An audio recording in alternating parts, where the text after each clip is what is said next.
又到咗神經都自在到時間啦，繼續有我 Michael Life Seek Understanding 另類網上神學教育平台嘅創辦人。咁如果你聽完好多集又幾啱聽，跟住咧唔知唔覺又無啦啦聽咗呢一集咧，歡迎 follow Life Seek Understanding 嘅 Facebook、IG 同埋 Patreon 啊。咁啊，前嗰幾集咧講我見工啦，見兩份，咁啊好可惜啊，兩份都失敗。咁啊，因為有一份咧，其實都越級挑戰嘅，係見總監啊，一間教會嘅 director。咁但係即係入邊嘅所見所聞咧，都係大開眼界嘅。不過我今日咧就唔講呢件事啊，因為嚟緊咧我都有工見啦，繼續希望我見得成功啦，新年係咪？咁啊，尤其是而家踏入呢個農曆新年馬年啦，祝大家呢個所有嘢都係馬到功成啦，同埋馬上即係發達啦，因為發咗達咧，咁你就可以支持我嘅 Patreon 同埋我嗰啲Caro 卡啊，嗰啲 Pokemon 嗰啲遊戲卡，類似 Pokemon 嗰啲遊戲卡啊。咁詳情咧就睇翻我嗰啲資料啦嚇，就係唔詳細喺呢個 podcast 重複啦。咁如果你係新嚟嘅，啱啱聽嘅，咁啊有興趣咧，你應該可以喺十幾分鐘裏邊咧，希望悶唔會悶親你啦。咁啊講啲平時教會唔講或者一啲另類嘅嘢啦。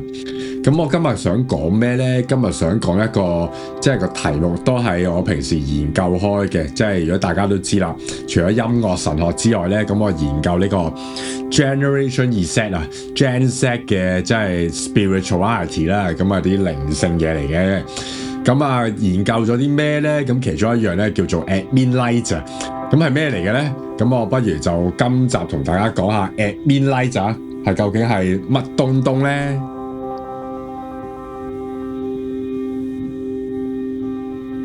咁我最近咧就睇到一個 post 啦，其實都唔係最近嘅一段時間嘅啦。咁其實就係我嘅靈魂伴侶話我知嘅，咁就係一個 post 叫做 Admin Light， 有一個潮流啊，唔係 post 啊。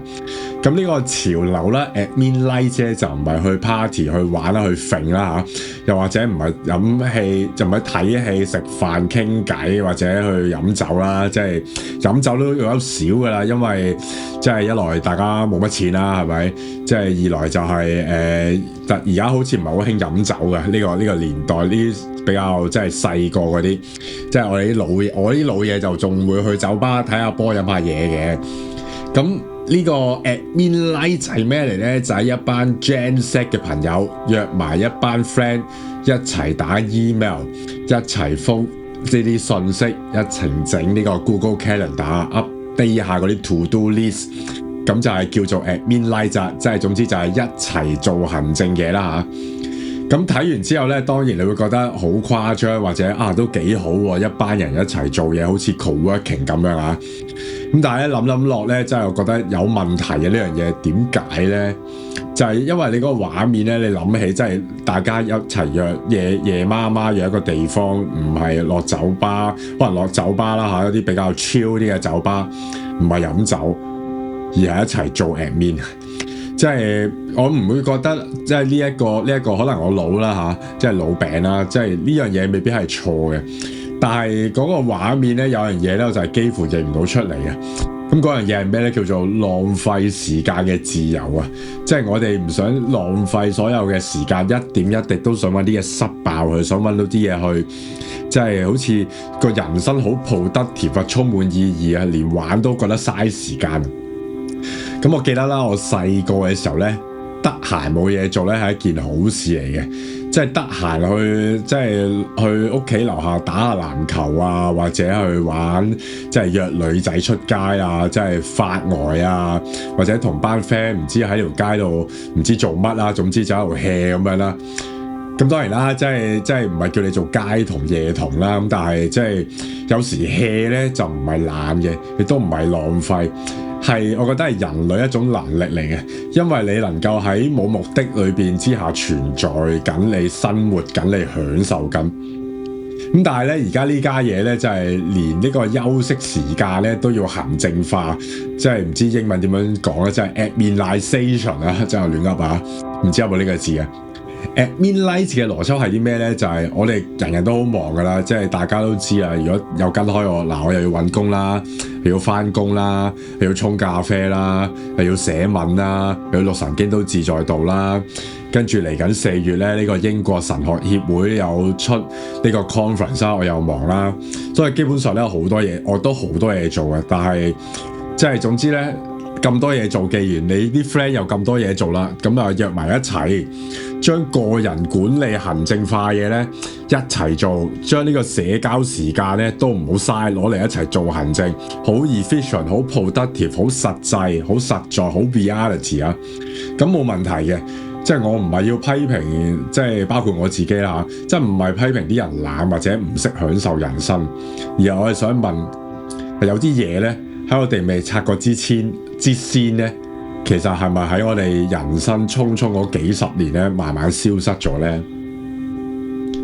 咁除咗 at midnight 之外啦，即係近來都有啲字眼大家都好熟㗎啦，就係 Gen Z 講嗰啲戀愛嘅文化，就係 situationship 啊。即咩嚟嘅咧？即係唔係男女攀，又唔係男女朋友關係，或者男男女女啦，即係而家好LGBTQ 咁樣，又唔係單純嘅朋友，係中間嘅某種即係狀態，有時好親密，有時有一啲距離，冇乜定義嘅，又冇責任嘅，又冇承諾嘅，亦都即係唔需要即係關係上受傷害啦。咁有人就話咧，即係呢種新自由啦，我就唔係好同意啦嚇。我反而覺得啊，即係 situationship 咧就好似買保險咁樣，即係保險咧即係啲 terms 咧，真係好容易就理解到呢件事，叫做風險管理啊。咁係一個真係咁唔確定呢個世界啦，呢個咁唔穩定嘅世界啦。嗱，政治又唔穩定啦，工作就大家都知㗎啦，都唔使講啦。即係移民啦，身份認同危機啦，即係好難一次過咧 all in 嘅。咁所以咧，關係咧，人與人之間嘅關係啊，尤其是男女之間嘅關係咧，最好咧就 flexible 啲，保持彈性。咁承諾咧，即係 commitment 咧，係好奢侈嘅，因為一 commit 咧，你就要有承受風險嘅壓力啦。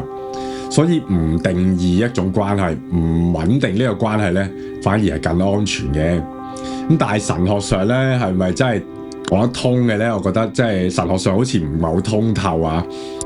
咁喺聖經裏邊，即係創世紀就話啦，上帝造人，話人哋獨居不好，然後佢就做咗一個即係配偶啦，係嘛？咁呢段話通常都係用嚟講婚姻嘅。咁但係咧，我就覺得講緊一件好根本實在嘅事咧，就係人類係需要有一個盟約嘅關係，叫做 covenant relationship，或英文叫做，即係一個有承諾、有理解、有定義、有責任感嘅關係，先能夠真正嘅健全啊！咁 situationship 咧就係冇盟約嘅，佢嘅設計咧就係模糊焦點，保持靈活，隨時可以隱退啊！咁呢種關係可以提供一個即係好短暫嘅親密感啦，但係佢提供唔到一個真正委身或者 commit 嗰種帶嚟嘅安全感啊！一種可能你知道對方唔會因為你唔方便咧就離開嗰種安全感。咁但係當然啦，即係 commitment 啊，即係有風險嘅，即係你好似會受傷害啊！即係好似我咁啦，即係俾教會踢咗，即係4次啊！我近排諗翻一次咧，就係因為揭發，即係以前翻嗰第一間教會嗰啲錢咧亂咁使啦，跟住俾人話我係假先知啦，跟住踢咗出嚟啦。雖然咧10幾年之後咧，我終於咧我嘅即係 clean up my name 啊，但係已經真係傷害無法避免。跟住一次就係因為我真係擁抱同即係 LGBTQ 嘅嘢啦。跟住另一次我都即係因為政治啦，咁跟住英國英國教會喺倫敦都係因為我唔同意佢哋將嗰啲即係funding攞嚟去支付嘅人工，而唔係去造就 committee 啊。雖然啲錢我揾翻嚟，但係無論點都好啦，即係我講下潘霍華啦，講緊呢個真係團契生活啊 ，Life Together。又係呢本書啊，真係雖然短好薄嘅書，但係好扼要精進啊。咁佢就話啦，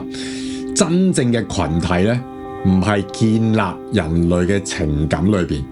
而係建立喺耶穌基督裏邊。聽落咧就好似好阿媽係女人嚇，但係如果你將基督擺喺一段關係裏邊，無論係啲教會或者係人與人之間嘅關係，或者男女或者女或者咩都好啦，總之關係上邊，係上帝將我哋同人去連結，唔係靠我哋自己嘅感覺，幾時連結，幾時退出，幾時買保險。你一 commit 就係要靠着上帝，靠着耶穌基督去 commit 呢段關係。咁但係咧，當然啦，你係會受傷害嘅，即係人係會犯錯，因為我哋都係一個罪人，所以即係有時上帝都容許我哋即係退而求其次啦。咁但係如果將呢件事即係變成真理咧，我覺得真係都有啲講不通啊。咁再去翻呢個midnight就係呢個即係行政的晚上啊。咁我覺得有個細節咧就幾有趣嘅。咁呢個即係 trend 啦，年青人自己發明啦，唔係有人逼佢咁做，而係即係覺得即係呢樣嘢咧一個幾好嘅 idea 啦。咁即係話咧，對於呢一代嘅人嚟講咧 efficient 本身係一種美學、一種價值，甚至乎係一種社交嘅語言嚟嘅。但係乜嘢美學嗰個浪漫喺邊咧？嗰個 enjoy 個 moment 喺邊度咧？咁我諗起即係前排即係都係1-2日之前啦，就講一本書叫做 Practicing the Way。咁其中咧佢就引用呢個作者咧，咁就引用一個猶太人嘅學者講關於安息日嘅，包括同我自己講啦嚇。咁佢就話啦，安息日咧係一個 time sanctuary， 一個時間嘅即係至聖所。佢唔係話一個讓你即係蕩氣迴腸、回氣叉電嘅充電池機啊，而佢本身休息咧係一個目的，個目的咧就係即係喺個既有嘅空間同埋時間裏邊去明白乜嘢係休息，因為安息日本身咧就係休息，你即係停一停諗下，究竟你做咁多嘢嘅人生同意義目的係啲乜？咁但係當然啦，我哋信耶穌一定係知道，即係為神而去做所有嘅嘢啦。咁呢個概念啊，所謂休息啊、安息都好啦，對於今日我哋嚟講咧，好陌生嘅。究竟 Happy Hour 我哋做冇呢樣嘢咧？就係趁呢個時間，即係同啲朋友或者同你同事飲杯嘢，好 functional 嘅。Enjoy the moment 係咩咧？就係可能就係放張 IG 相，影下啲食物，影下啲人，咁咧你即係 save 咗喺 story 咧，就係當咗休息啦。就係即係好似連休息去玩去做呢個狀態啊，都係為咗有目的嘅 something else。咁我哋已經咧唔再為即係做一件事咧好純粹，而係問做呢樣嘢究竟對我有咩用咧？咁喺呢個意義上邊啊 ，at midnight 啫，唔單止係一個即係有趣嘅 trend 啦，佢係一個即係 symptom 嚟嘅。呢個 symptom 咧就真係好先知性嘅呢個 symptom。佢因為先知性嘅 symptom 就係其實佢問嘅係一個更深嘅問題。呢個世代唔識得休息，而我哋唔識得休息嘅時候裏邊，其實我哋唔知道失去咗啲乜嘢。咁安息日嘅神學嘅核心唔係話安息正，所以你要休息。休息本身咧係更激進。其實前嗰幾集都有講，你唔係因為你咧好 productive、好 effective 咧係有價值，你唔係你即係 output 啲嘢就好正。上帝唔係因為你有幾 efficient 咧，佢就會 recognize 你。呢個對於 at midnight 嘅世代嚟講咧係一個挑戰，因為呢個世代咧正正係因為佢哋要進入職場啦，有一個極度競爭、極度量化嘅價值，即係個環境成長啦，加埋近來英國即係又出咗個 data 啦，就係一個 job centre 咧，就話有接近一半嘅年輕人咧係 unemployed 嘅，咁所以真係要創造自我價值啊！呢個世代就係咁，